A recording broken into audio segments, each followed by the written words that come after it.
It's Wednesday, October 28th, and you are listening to the Next LVL Podcast, Episode 1. I am Emin Basavan, and with me is the man of the hour, John Danho. Hello. Ho, ho, ho. Hey there, Emin. And we have our resident anime expert, Meher Borikian. How's it going, man? Hello. Talking about anime, we're drinking Japanese beer. What? That we are, sir. We are. Why do you sound surprised?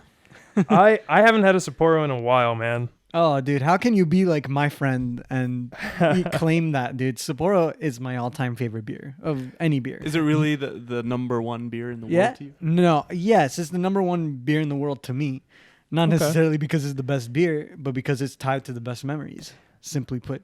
Fair enough. Yeah, no. Well, I mean, the one thing that I like about Sapporo is their cans. Their cans look futuristic. It looks like something out of like Blade Runner or something. It's cool. Yeah, have you seen their malt?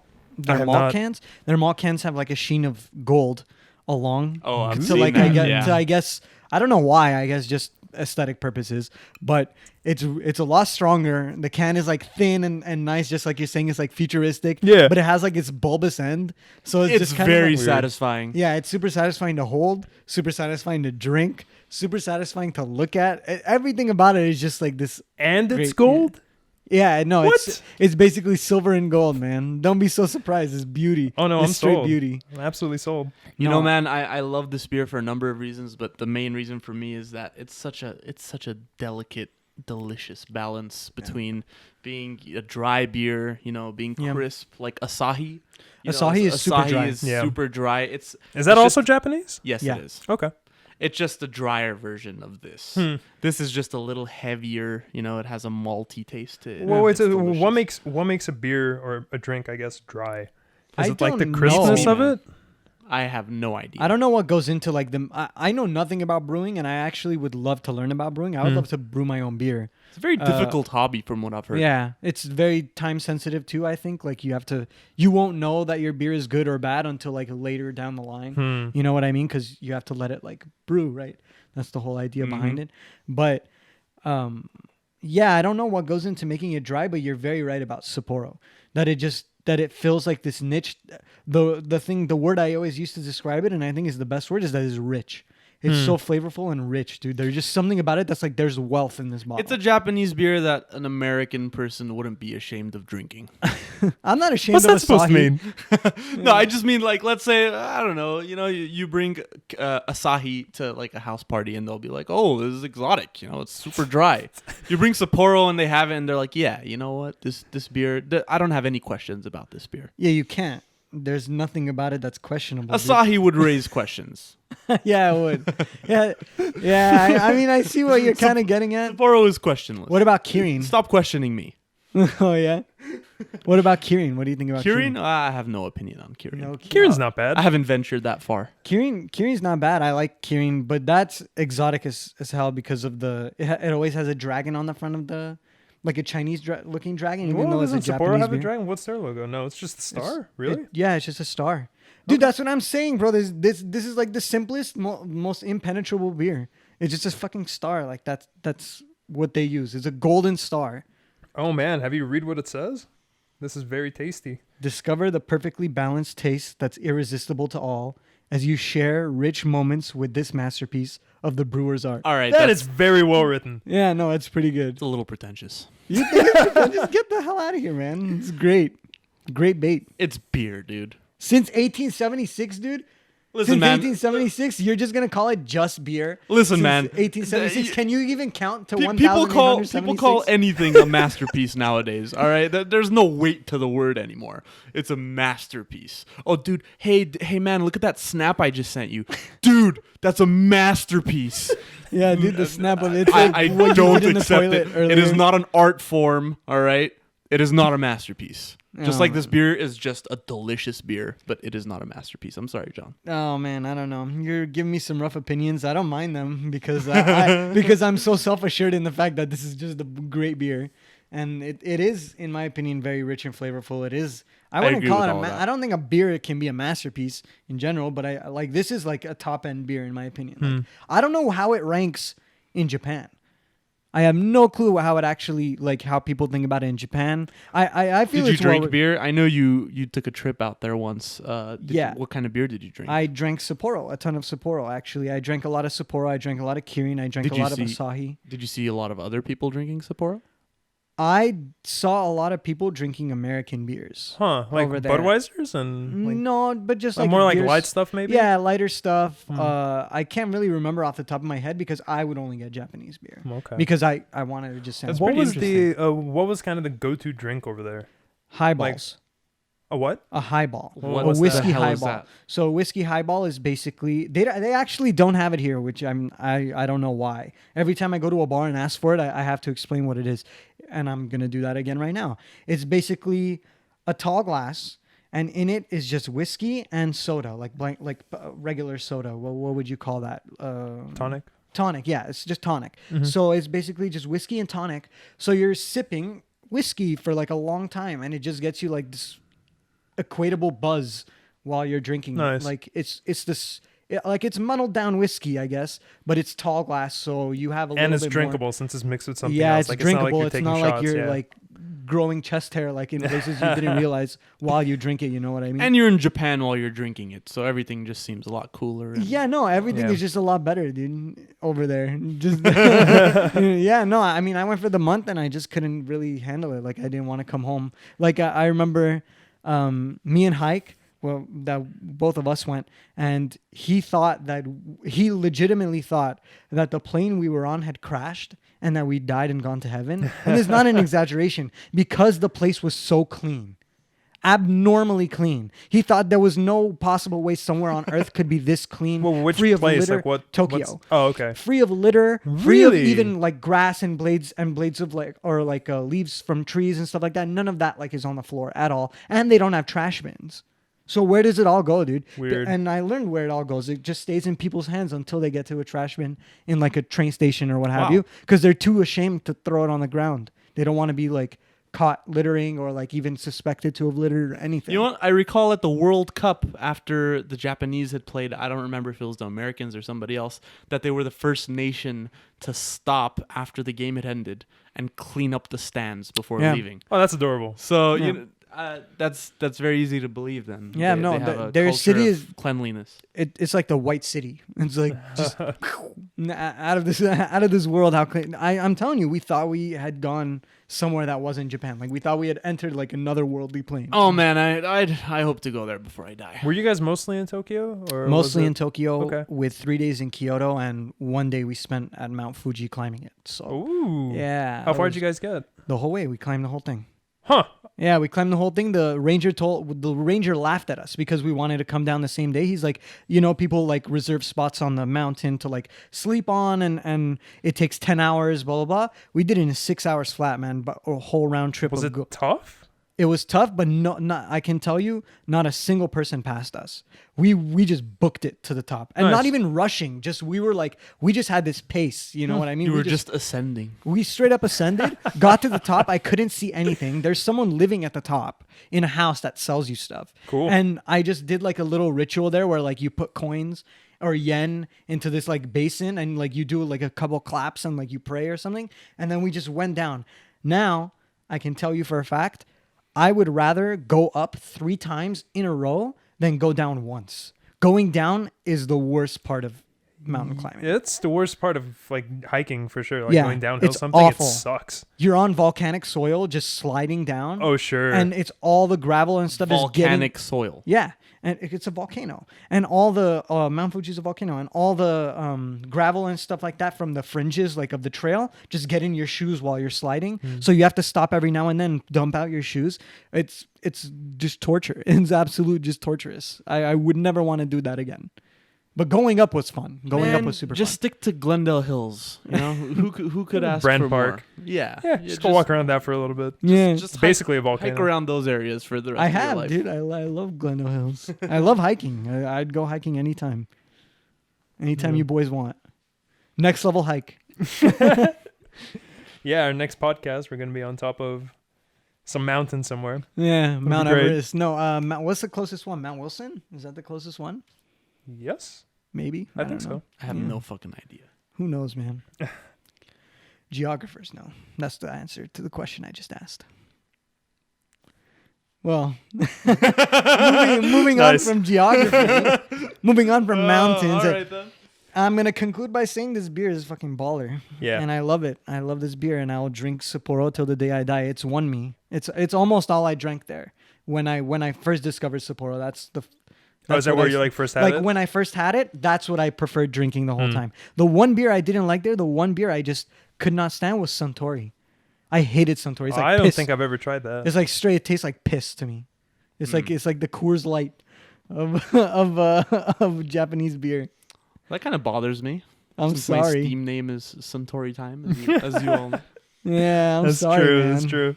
But that's only apologize. that's only a movie reference. Yeah. What movie? Lost in Translation by Sofia Coppola. Again, a pretty pretentious movie, but Bill Murray's cool. Yeah. That's a Overall good way. good film, That's though. a good way to sum up a movie, man. It's a pretty pretentious movie, but Bill Murray's cool. That's pretty much what it is. Yeah, all right, I'm down. I haven't seen Lost in Translation, though. I know it's a very famous movie. Mm-hmm. Yeah. Guys, Yes. video games. They exist. They're pretty cool The subject of the podcast. sometimes.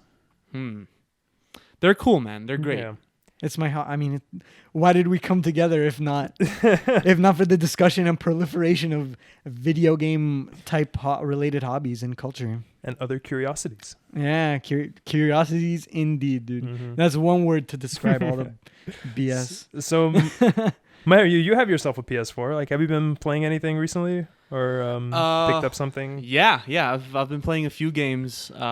Just to name them, I played Rocket League for a bit. I was part of the first pool of players to play Rocket League because whoever had a PS4, if you pay for That's the right. online subscription, You got the PS Plus kind of like every month early. you get 2 free games, and I think it was a brilliant idea for Rocket League to give themselves and make it a free game. Oh, really? It was free at launch for the Yeah, PlayStation, yeah. huh? But That's not weird. on PC. It was a great idea. Yeah, not on PC. It was a great idea. It gave a large pool of people the opportunity to play the game on a high performing machine, and people had no reason not to play it. It was free. Yeah. it was cool and it was free. So How did they make their money?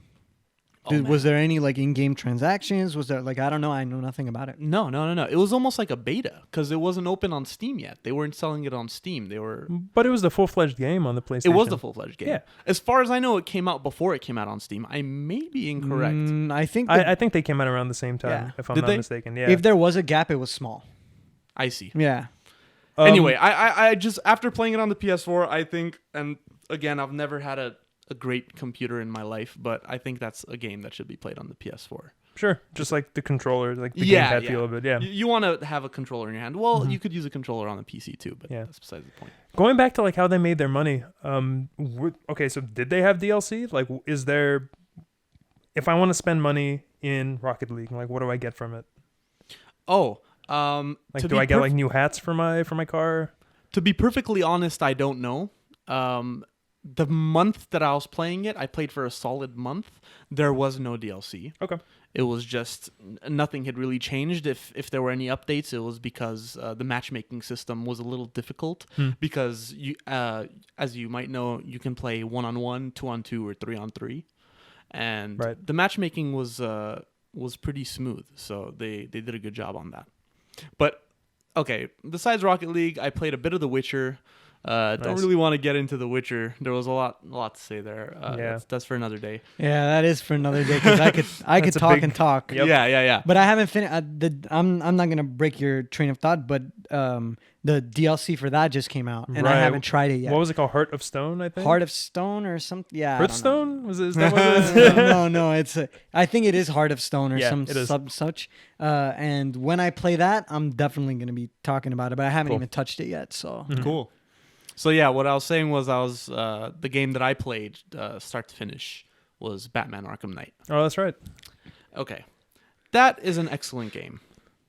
It is an excellent game for a number of reasons. And let me start off by saying that I loved how they implemented the open world mechanic. It's not really a mechanic. It's the aspect of the game. Okay. As you might imagine, nowadays, an open world game entails just endless exploration. you look under a rock and some activity might come up. Batman Under the rock, right? Yeah. Batman Arkham Knight did not necessarily indulge that. And that's something that I really liked about it.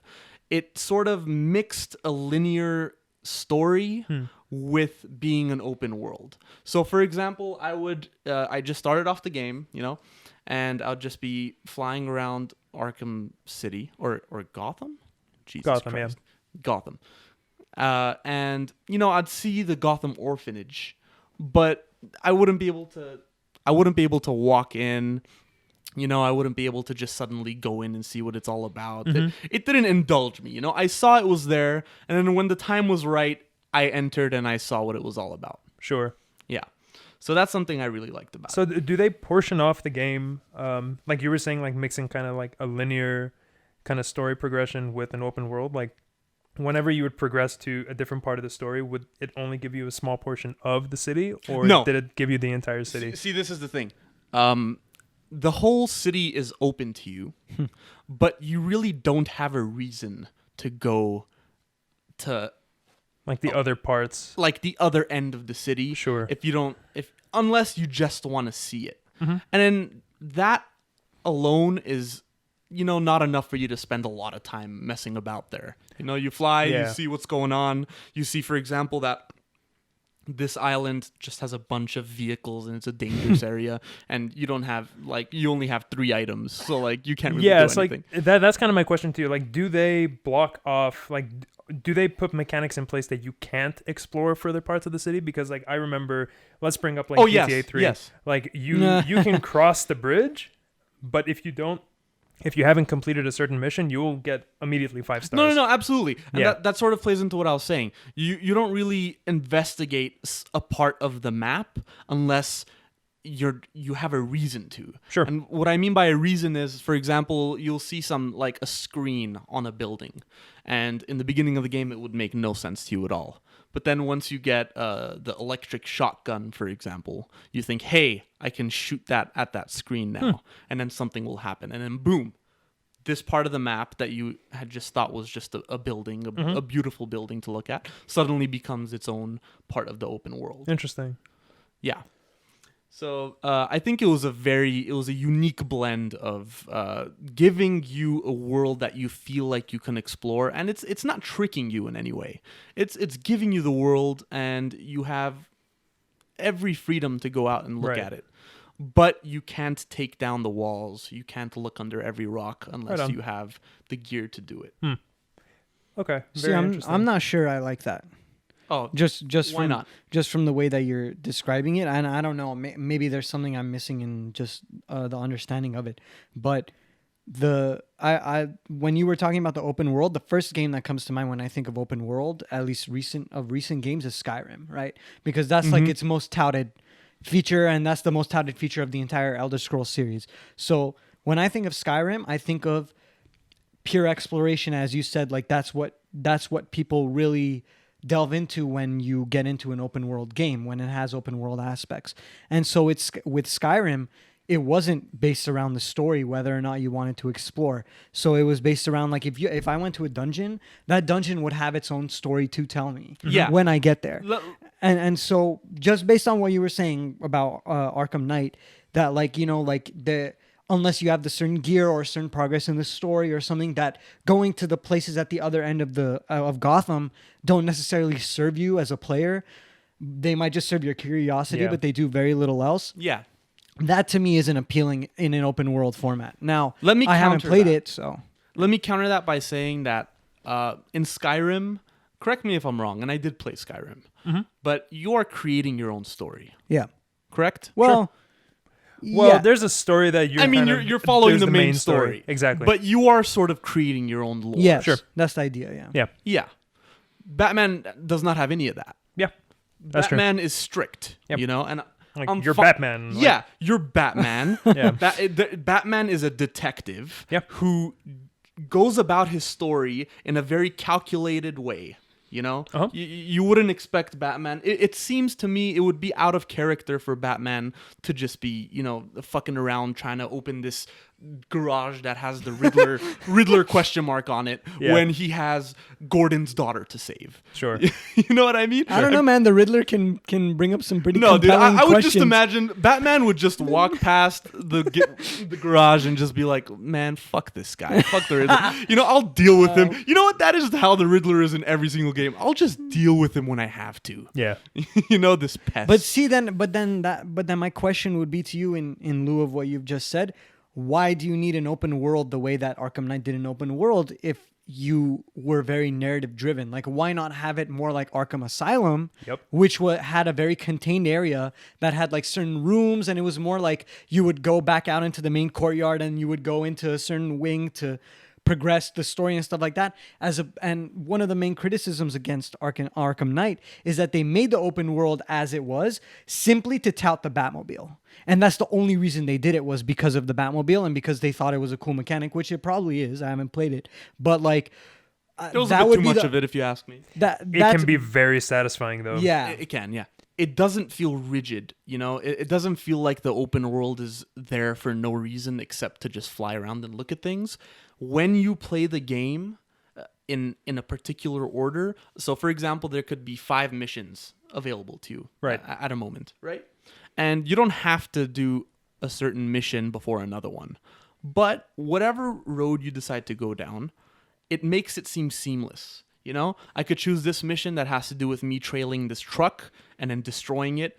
And then as soon as I choose another mission, which you have to do, I mean, unless you just want to go around punching people, which is dumb, it immediately just, the camera shifts, you know, your point is there, Alfred's talking to you, you know, it feels relatively seamless. It doesn't feel like you're just trying to make the story fit together. Yeah, I mean, I believe you because I played Arkham City, Yeah. and I loved Arkham City. Arkham City is one of my favorite games of all time, Yeah. and Arkham City did open world too. I think it's a little smaller, but yeah, I mean, I believe you. I'm just saying, from as you Oh, yeah. described it, it didn't seem like it appealed to me.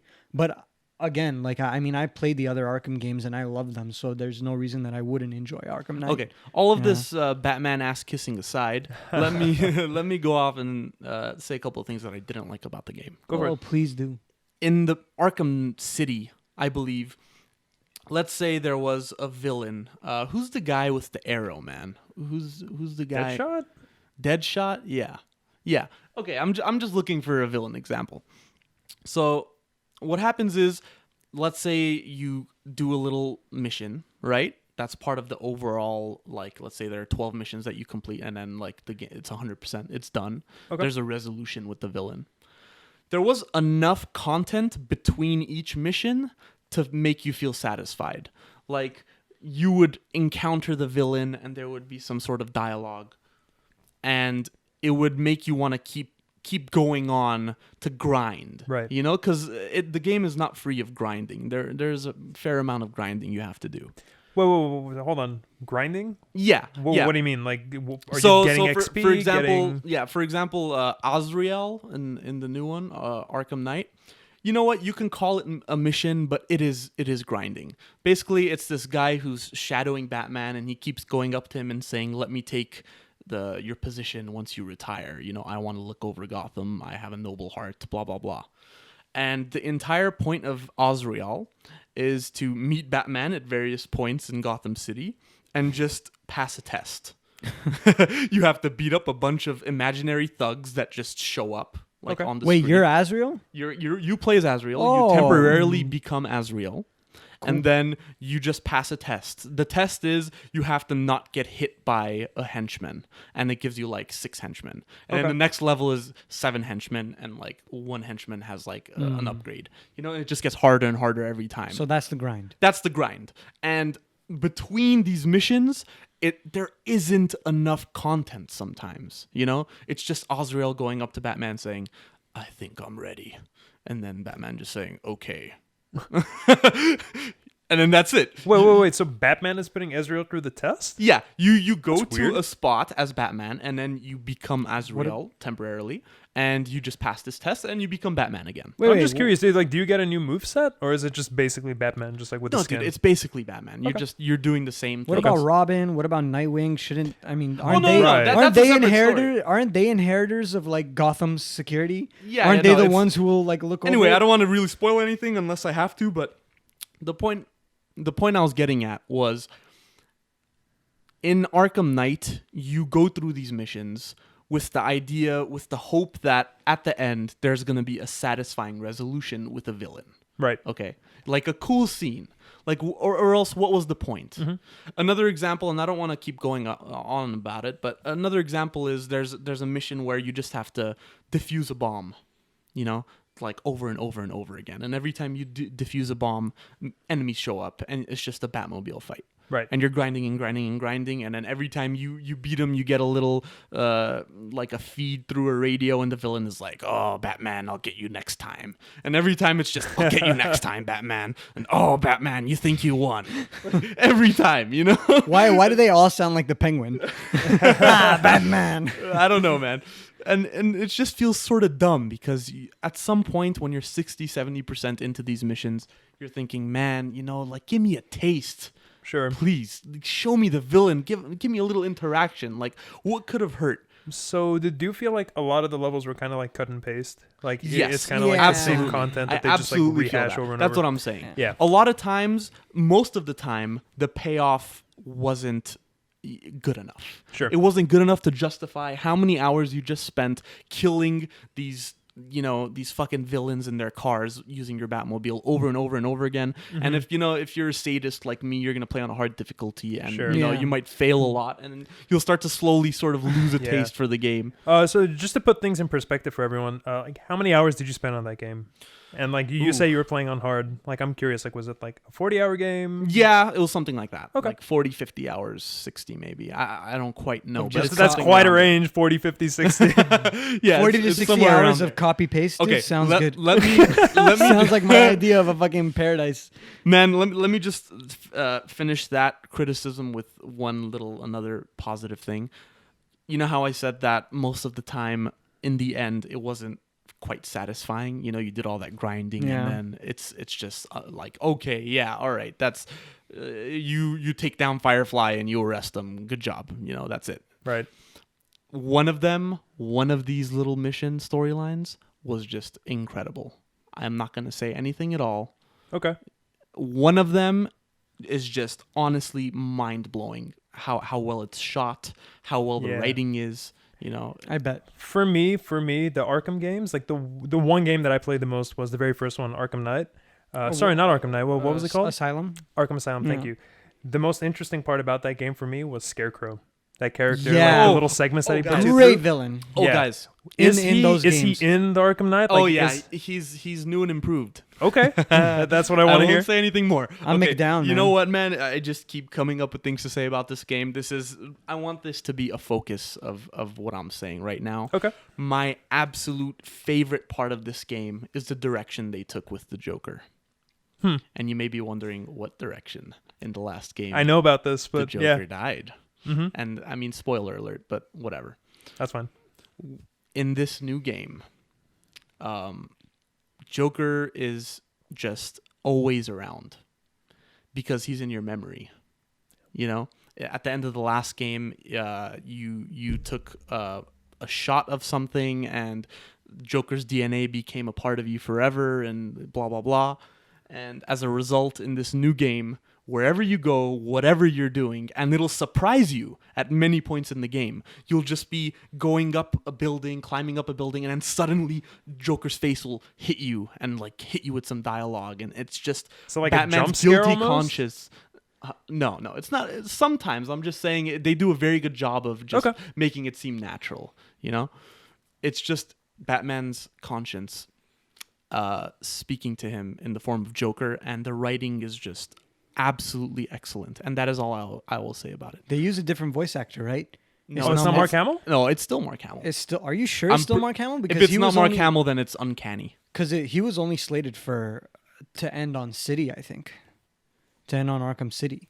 If that's I true, could be then wrong. I'm thoroughly I impressed. don't mind being wrong, but because I love Mark Hamill's voice for Joker, but I had a distinct impression it wasn't him. But it doesn't matter. If it was good, it was good. Yeah, it definitely was Mark Hamill. Yeah, cool, yeah, man. It sounded like him. Very cool. Yeah, I love Mark Hamill's voice, dude. He's the perfect Joker, period, voice-wise.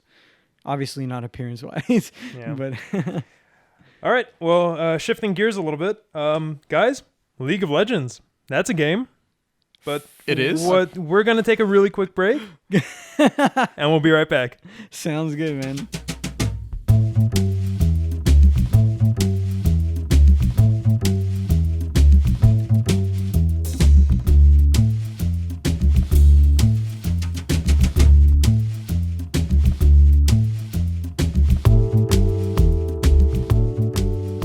Hey everyone, we're back. John, what have you been playing? Have you been playing anything new recently? I have been, and the answer might be a little surprising because it's a fairly old game by now. But I've been playing the first Dark Souls. Like pretty, not religiously. I've been playing it on and off, and I feel like that's the main way that most people will be playing that game, period. Yeah, that seems like the correct way to approach it because Yeah. it's kind of known for its difficulty. Like, Yeah. I mean, difficulty doesn't even begin to describe it. Like, it's the type of game that you will lose your patience with it, and that's when you start to really fumble in Dark Souls, or I guess maybe any Souls game, like any game from that genre, or like company or developer, which is From Software. And From what? From Software. That's just, yeah. That was the joke. Oh, good one, dude. Good one. I'm gonna laugh about it on the way home. But yeah. So basically, the way the game is probably meant to be played is like that. Like the way that you fumble when you're somehow frustrated or tired or something really magnifies. Like it's an exponential increase. Like your first frustration towards your second frustration with it, like if you had to like put it on a milestone scale of some kind or what have you, is just monumentally more. Like the second time you get frustrated is just incomparable to the first time. If you had to like say, oh, this is the first time and this is the second time, like if you had to count them, there's just no way that game is meant to be played for hours and hours on end, like binge playing. Like you can binge play like a Mass Effect. Yeah. You could binge play like a Skyrim. You could binge these games. You cannot binge Dark Souls, in my opinion, at least. This raises a question that I had about Dark Souls, which is, do you have to be a masochist to play it? Do I have to enjoy whipping my back 30 times in front of a fire while I say my prayer, you know, to enjoy this game? I feel like whipping yourself in front of a fire 30 times and while you're praying puts you in a very good mood for Dark Souls. But but it's most certainly not like a necessity. In fact, I don't think it's a masochistic game. I don't think it's the kind of game that you should get angry over. I don't think it's the kind of game that is difficult to a degree that like inspires some kind of negative emotion. It's just it's literally what I was saying earlier, that you have to put it down at some point because you're not going to progress. So I'll give you a perfect example is that there's this place in Dark Souls called Blight Town, and it's super famous in the community for being like the area of the game that weeds out like casual players as somewhat a joke. Like it's a facetious way of regarding people who can't play it, but it's also very serious in the sense that it's an annoying area. It's a very annoying area. It's exactly how you would imagine it sounds from the name, Blight Town. Yeah. You're being poisoned constantly in this place made up of like makeshift rafters. The entire floor, when you get to the bottom, is poisonous. You have to learn how to like get past it. And then when you're done with that area and you're trying to leaving it is also like its own little adventure. And it's very obnoxious to go through, right? So there was a time when I was like swelling up with that anger that I mentioned, like I was just getting to the point of like shaking, almost throwing the controller or what have you, and I just had to put it down. And I realized like this isn't the kind of like experience I want to have with a game, period. And it turned me off for like a good week. And then I came back to it and I just bounced. I completed it. Kind of the way that you're talking about it, and like I haven't played any of the Souls games, but Right. I'm familiar with it. It almost feels like a puzzle game that you're trying to figure out patterns of enemies. You're trying to figure out kind of how to progress. 100%. Actually, Maher, you've been playing Zelda recently a little bit, and I remember I told you specifically for Zelda Ocarina of Time that every area is a puzzle, right? That's what I told you. And so Dark Souls, in my opinion, is the logical limit to that statement. Every area is a puzzle to such a degree that even the areas themselves have puzzles within them. Like the entire game is just this giant jigsaw that you're trying to figure out. So would you say there's sort of an equal balance between the maps being puzzles and bosses being puzzles, or is there more of a focus on the bosses or the maps themselves? So basically, when you're going through an area, like you're going through Blighttown, which just I brought it up earlier. Yeah. You're going through Blighttown, you have to figure out how to get to the boss. Every area has a boss. So you're trying to figure out how to get to the boss, and that's its own puzzle. And then while you're figuring out that puzzle, you have to figure out the puzzle of every single enemy on the way to that boss. And then you have to figure out the geography of the place, which is its own puzzle. And then when you finally get to the boss, you have to figure out the boss, right? And it's its own puzzle. And then you're going to die to the boss because no one in their right mind is going to beat the boss on the first time. Yeah. Ever. I don't think anyone's ever done it just like naturally. And then you need to figure out how to rush to the boss because you don't want to go through that same series of jigsaw puzzles over and over and over and over again and waste your entire day getting to that fucking boss. You want to get there as fast as possible, and that is the challenge, is getting there as fast as possible without losing your patience and without dying. That is like the true challenge of the game. The rest of the game is a cakewalk compared to getting to a boss after you've died to it. So when you say rush, you mean that skip everything. When you die, are there lives? Like, is there a game over and then no game over? It just says you died and you go back to the last bonfire that you rested at. You lose everything that you have. You lose all the souls that you had, which is pretty much your experience of the game. Oh, so you could be like 85% your way to the boss and then you'll die and it'll just take you all the way back? Take you all the way back and everything is reset. Well, okay, so when you say everything is reset, you say you lose your XP? You lose your XP, which is your souls that you gathered from killing the enemies. And so the enemies respawn. What do you get with the souls? Like, is it like a currency almost? You can level up with the souls, basically. Okay. You level up with the souls. You use them to upgrade your equipment minutely, and I think they just have various uses otherwise too. I got to like maybe the half point of the game. So, okay. I mean, I don't know comprehensively what everything you can do with them, but yeah, I mean, they're... Let's say I'm level 5 and I have 200 souls, whatever, and I die.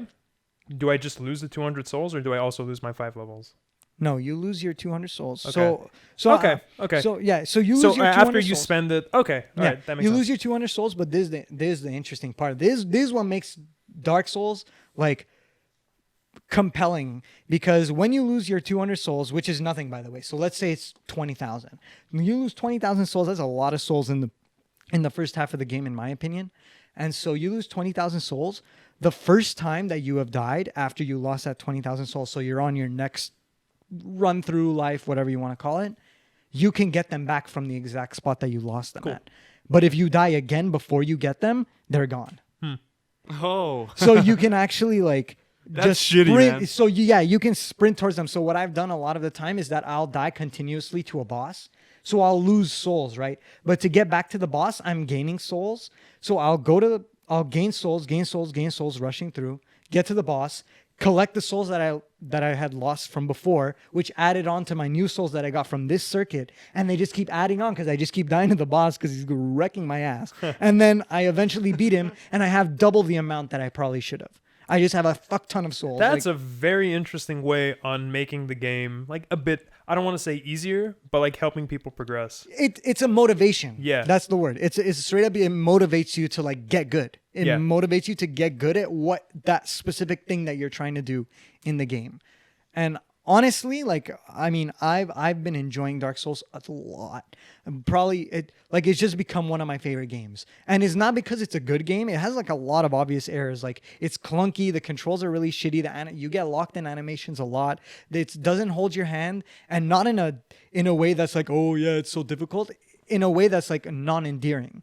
Like it doesn't hold your hand. Like there's no hand to hold, period. You know what I mean? Like it's very annoying. It's absolutely obnoxious. Sometimes how like some secrets are behind walls. and you don't know whether that's a fake wall or not. You have no idea. You just have to hit it and guess. So what am I going to do? Hit every single wall in the game to figure out if it's a fake wall or if it's a real wall. It's just kind of like they could have refined some stuff, and they did in Dark Souls 2, I think, and they did in Bloodborne. But in Dark Souls 1, no, it's super clunky. It's my favorite game because of the atmosphere it gives off. The atmosphere is everything. Very dark gothic kind of. Yes, very dark gothic fantasy. Yeah. No, 100%. So how's the music in the game? Almost, I would say, non-existent until you get to a boss. Because I imagine if you had to go through 100 circuits of like trying to get through this level, and you just heard the same music every single time. So until you get to a boss, I think there's not really that much music. But like, you don't really need the music. Like, it's the atmosphere that they're trying to build. You know? It's like super if they're going for atmospheric. the entire like gothic thing, like you don't need like some orchestral score behind it. Sure. Yeah. I just ask because as far as I've experienced, the music can be a very integral part of the atmosphere of a particular When you game. think RPG, when you think fantasy, you think like high, exactly what Emin said, high orchestral scores, something more epic, etc. But this is not that kind of game. Did they put more emphasis on music in like the later games, maybe like Dark Souls 2 No, or Bloodborne, or is it like I don't know about Dark Souls 2 because I haven't even played that. right? But Bloodborne only played music during the bosses, and the music in Bloodborne, the bosses, are out of this world atmospheric. Like the music in them, like I can't really even describe it because it's been a while since I played. But like they set the mood. They're fast paced while not being so obtrusive and obnoxious. Like they're just like this kind of like eerie, like you're kind of at your wit's end, and this is what you hear. You know what I mean? And you're fighting this fucking crazy creature called like the Blood Beast. You know what I mean? Right. You don't even know anything about this fucking thing except that it's just trying to kill you, and you have to kill it. And then it's just like, like, you know, like just some weird shit that's just playing in the background while you're trying to kill this like abomination. You know, you're a hunter. I don't know. That's basically the theme I've noticed throughout all the Souls games. Right. Is that they just really focus on the bosses. The bosses are like the main point of the game. So I have a question about the bosses. So we were talking about how it's like almost a puzzle, like trying to figure out their pattern and everything. Is it literally just trial and error? Or is it more like, do they give you hints on like how to defeat a boss? Some bosses have tells.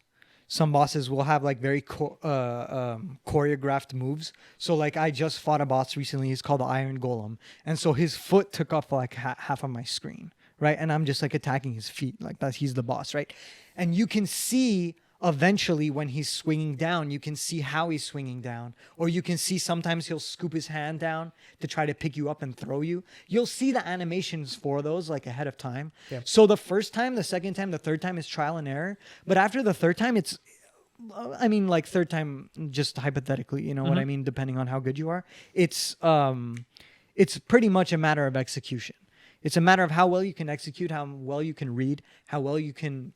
react quickly. Reacting quickly is the biggest thing. Yeah. Like absolutely biggest. Like you'll need to roll out of the way or block in time or something. Like I've survived attacks I didn't even think I would survive just because I had clicked the button I was trained to click through all this fucking dying. You know? That's just I would personally not last long playing that kind of game. I get very easily frustrated. Is that so? It is. What's the most difficult game that you've ever played? What's the game that's like really brought you like down to your knees that either you've quit or like just was arduous as fuck? I don't know why Mario Sunshine just came to mind for some reason, but then that's because that game is trash, dude. What? Mario Sunshine? Mario Sunshine is one of the best Mario games. Do you know why it's hard? Because that game is broken. How is it broken, dude? I need to hear the this. Platforming part of it. Do you remember the dumbass platforming levels? What do you mean the dumbass platforming levels? You the mean one that the awesome camera would levels just with like swing around randomly and like throw you off the platform? Like you, what are you saying to me, dude? Where like the pillars like are spinning or whatever, and you have to get on this like their twirl, like you it's know funny, what I mean? dude. Yes. Those are the best levels because you have my to get through goodness. them without HUD. It like reteaches you how Mario is meant to be played, dude. Are you nuts? Without flood. Yeah, without flood, not All right. HUD. That is the stupidest thing in a video game. Dude, what flood? Absolutely. Flood was so fun. Oh my goodness. Oh my god. It's funny, man. I incited this debate, and I remember virtually nothing about the game. It just came to your mind, right? Out It of honestly nowhere? just came to my mind. I just remember a period in my life where I thought Mario Sunshine. Dude, Mario Sunshine. Fuck that. No, Mario Sunshine is one of my favorite Mario games. I actually, dude. It's so good. I remember loving it. Too. Delfino Plaza, dude. Just walking around Delfino Plaza with your flood and washing the idiot tribesmen or whatever, like the city town members, and like they're like ooh, and they're like all happy, you know, like fuck them. Why did I help them? You know, they give me those dumb sunshines. Why didn't they give it to me in the first place? Those idiots, those ingrates. I don't know. They should have just made a regular ass Mario game without that stupid backpack. Define for me a regular ass Mario game. Define what a regular Mario ass 64. Mario 64 is not a regular ass Mario game. It's probably the most unique Mario game out of all of them because of what preceded it. It was all 2D. It was side scrolling. Yeah, like, and then no they made the jump acrobatics. into the N64, which was they had the power to do 3D. Yeah. Yeah, it was And then innovative. they did it, but it was so innovative. different than any other Mario. Not only because it went 3D, but because they added so much to No, Mario. but I see what both of you are saying, but I also see what Emin's saying. Yeah. It's that it was within its capabilities. It was 3D, and it wasn't. I mean, it was revolutionary, but it was still Mario at its core. You know? I think maybe he I don't thinks know, Mario man. Sunshine. So then where do wasn't that. you put Mario Galaxy? Mario Galaxy is very different. But it didn't really innovate in the way like, it didn't like go from 2D to 3D. It wasn't that big a jump. It added 4D, man. Like there was gravity involved now. Oh my now God, you that's could like not now you could go everywhere, man. Oh, great, dude. You can go everywhere. Dude, you can go everywhere, and there's set parameters of like small little planets that pull you. But dude. it was Great. so carefully constructed. Like As was Sunshine. What do you mean? all right, like to be fair, it's been a while since I played Sunshine. I played it a long time ago as well, but Yeah. I honestly, Maybe I should give it another chance. Like I just remember getting very grossed out at those platforming levels, and I just did not like, vibe with that flood, Dude. man. Like I did not like that the mechanic. level, how is that enough to break your spirit over? It's the like- main mechanic of the game. That water, like that's Yeah. But how is the water bad? I mean, you could like float with it. You can like go like you can shoot yourself up depending. You know, you can use it to attack. It's just like a strategic option that Mario has now, and it's like cool. I don't know, like and they have completely abandoned it yeah, because that thing is crap. it's not crap. They put it back in Smash, by the way. I'd just like to Yeah, point which out, is the worst mistake Nintendo's made. Yeah, actually, it's a dumb move that he has. It's a stupid move. Yeah. This Like flood why move is did they dumb. why did they replace his down B with that stupid thing? It would be cool if his up B used the flood, because that's the main point of it in Sunshine, right? Sure. That would have been probably a little more cool than the punch. Yeah, and the water And might then like give- even push people down. Like that'd be interesting. and just give Luigi the punch. Don't even worry about Mario. Yeah. Fuck, Yeah. I don't know. We should write a letter to Reggie. Tell him what's up, man. See if his body's ready for this. Yeah, he's listening. He got it. Yeah, he's listening. Yeah. All right, cool. fine. I'm genuinely shocked that this conversation naturally just moved from Dark Souls to Super Mario fucking Sunshine, and just they're the two just opposite ends of the spectrum, man. They had nothing to do with each other. I mean, No. they're both equally clunky. I'll tell you They're this. both dude. equally frustrating. I'll tell you this. And it's something I've like always thought about. Like I compared Dark Souls to Zelda, and I didn't do that like just coincidentally. I mean, they're both Japanese titles. Mm-hmm. They're both from companies that valued gameplay over story, and they're both from like just a different culture, you know, a different kind of development cycle. They're a different kind of like game industry environment and stuff. And so I feel like to say that Mario Sunshine is so different from Dark Souls, yeah, on the surface it is, but when you really dig down deep enough, I can see how Nintendo particularly inspired the way that the Souls games have come out. You know what I mean? And I mean, From Software did games back in the day, and I don't know them. I think I forgot what they're called, but they had that same like difficulty and that same swing. And I feel like that's what Miyamoto really does with his games, is he throws in the old Mario games were pretty difficult. You know what I mean? They had that learning curve a little bit to them, even though they were simple. And I feel like they overlap a lot more than you would probably think at first glance. Yeah. Just when you get down to the core, Sure, like no. metaphysical, like essence of the games themselves, they really have a striking similarity that like would surprise most people. Yeah, I was just speaking as to the, you know, You Mario just not funnily- being seen Yeah, as a, you know, it's a casual It's casual super game. casual, yeah. It's Mario the Sunshine- definition of casual. It's Yeah. the point of Mario is so that anyone can play. You Yeah, could be a it's meant 5-year-old, to you be could be a accessible. 70-year-old. It's meant to Dark be- Souls, is quite the opposite. Yes. I do think Mario Sunshine was a lot harder than any other Mario. Like, well, in then I'm that remembering era. correctly. It was harder. Yeah, I think it was. It was way harder than 64. 64 wasn't hard. I haven't played Galaxy, but Galaxy looks super easy. So I don't know. Galaxy wasn't that challenging. Yeah. Yeah, I don't think it was meant to be. The Super Mario 3D Land is very challenging. I hear can be. later on it gets very challenging. Yeah. Like in That the game is long, man. It is. It's super long. Yeah.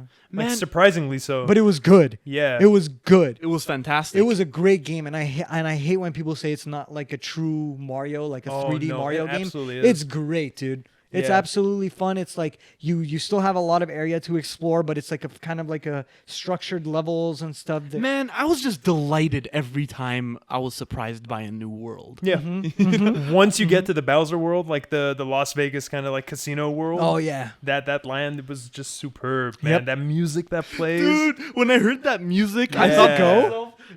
what is it? I'm sorry? how does it go? Oh, I'm trying I to don't like know. it's like a jazzy like dun dun dun dun dun. Yeah, you know. I was just thinking to myself, man, how fun would it be to be those musicians working for that Mario game? Koji Kondo, dude, You know, a fucking legend. yeah, they have to. but what did he work on? I'm sorry, I haven't heard of Everything. him.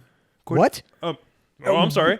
What? John is offended. Uh-oh. No, I'm straight up. Koji Kondo was like all the original Mario music, all like okay. a lot. I think a lot of the original, maybe the original Zelda music. I could be wrong about that. Interesting. I have But not heard of definitely him the at all. original Mario music, like that was all him. Is he still up working until right now? Up until 64? He did Dire Dire Docks. Oh, He okay. did the Lava Zone. Bro, Koji Kondo, dude. But dude, I put him on the same fucking breath as like any other legendary anything. He's so good. He's just he's like a musical genius. yeah, I was just thinking, how did they conceive the music? Someone had to go up to LSD. him, or they had, Easy. they had to be like, "Hey, man, make an evil but playful sound." Yeah. It's just strange. I think it's very Dun cool. dun dun. Dun, dun, dun, dun, dun. No, dude, I love the music from all the Mario games in Yeah. general. Like, there's always a track that I'll love.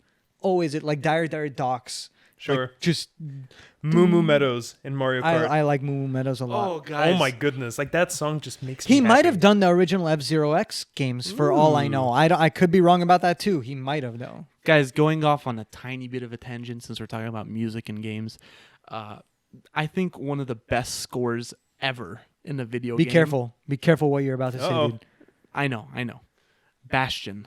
Okay. Yes. Sure. Yeah, I agree. You agree Bastion with is me? Bastion You is like agree a with top me? 10. Bastion is a top 10. That game shocked me with Yeah. how good the Yeah. soundtrack was. Narration, That soundtrack, everything. narration though, Yeah. like that voice, it's just silky smooth. It's great. Yeah. No, I loved playing Bastion. That was a super fun game. Very creative, very cool. I Talking wanna, about hard games, like that game got pretty hard too. Yeah, I think so. Weren't there challenge rooms? Yeah. Like you would have to survive as long as you can or And then they had something? like the skull mechanic too, like similar to like I Halo never did and that. stuff. Yeah, I like never did that. you purposefully make the game harder for you, but you get better rewards out of Oh. it. What was the name of the game that the same developer made the next time? Transistor. Transistor. I have not played it, but I want to. That had a great Yeah. soundtrack too. I was about to say it's a bit more difficult than Bastion. Is it turn-based combat? Sort of. Yeah. It's like pretty it's like unique. pseudo turn based. Yeah. The game just sort of freezes. It's almost like Fallout in a sense. Like the game freezes, you make decisions, and then those decisions are carried Happen out. in real time. Oh, that's kind of cool though. Yeah. Yeah. I don't But mind you that. could stop your decision like midway and like So change it's- your mind. So like, it's real time with pause. So Yeah. it's like Baldur's Gate. It's like Pillars of Eternity. yeah, It's, yeah. okay, got it. Yeah. Yeah, okay. Dude, that's awesome. Yeah, I have Transistor on my Steam, but I just haven't played it. Like I haven't installed or played it. But does it have a Definitely worth a narrator play. too? Yes. Is it the same guy? No. The narrator No. is the sword. Yeah. Oh, that's cool. That's awesome. It's like it's a sentient sword. Yeah, or he something. has a deep, cool voice again. Bro, you Not can't. quite the same, but Either you have a narrator with a deep, cool voice, like a masculine male voice, or you have a female narrator. Mm-hmm. And I feel like games should have more female narrators.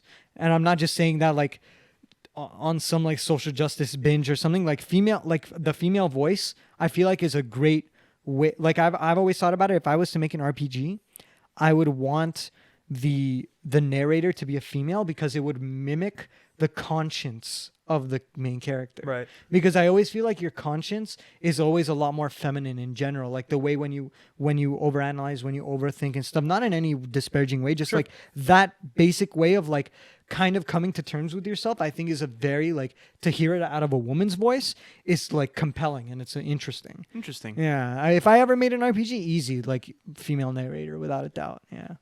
Are there any games that like specifically come to mind? Like, With talking female about, narrators? I yeah. don't know of any. I can't think of any. I don't know. Because I was just thinking about it while you were talking, and nothing really pops. To my mind Nothing either. pops to mind. Maybe there are no games with female. I have no idea. I have zero clue.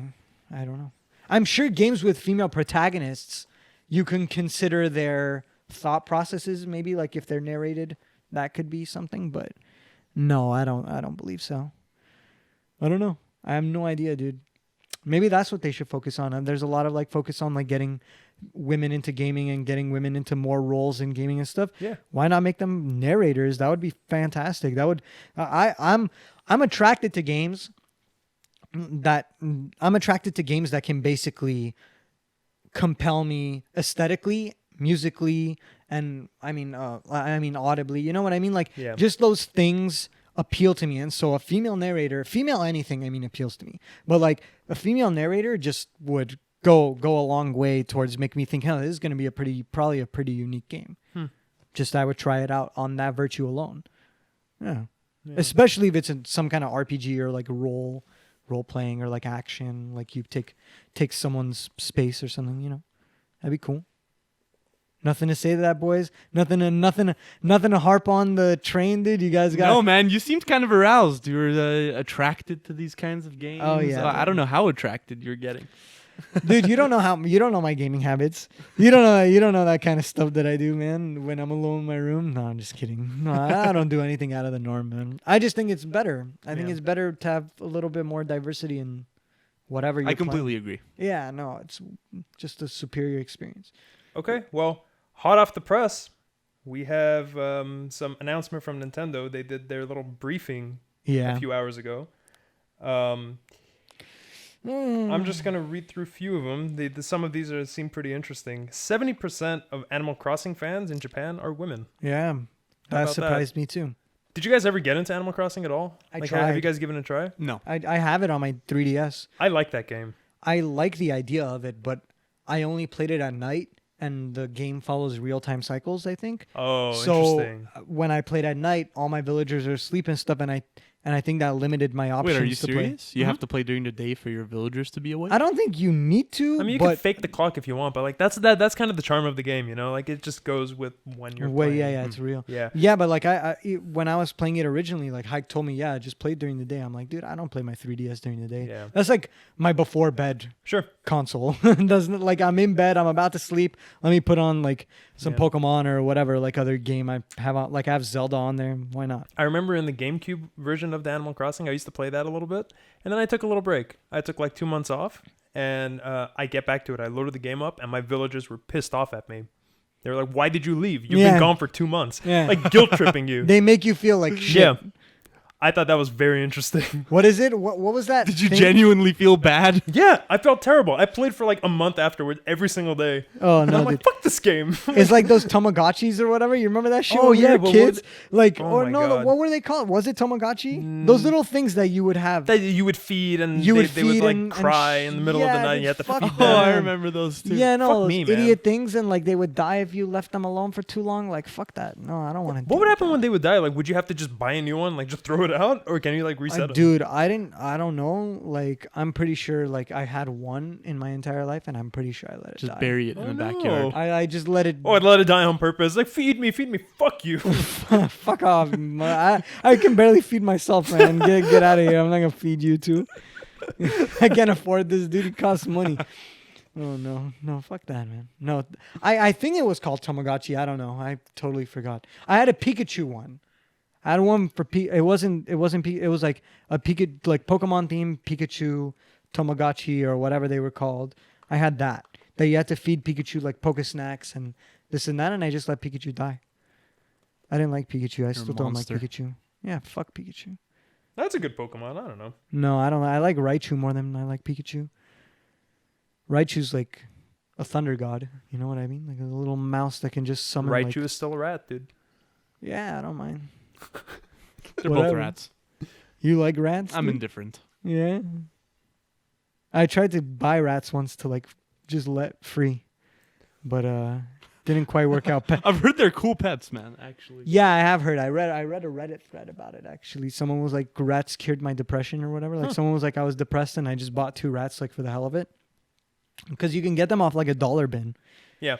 Just bought 2 rats and just started like taking care of them and stuff. And he said it like cured his depression because he had something to focus on and stuff, Sure. and he had other lives to care about. That's beautiful. Yeah, that's cute.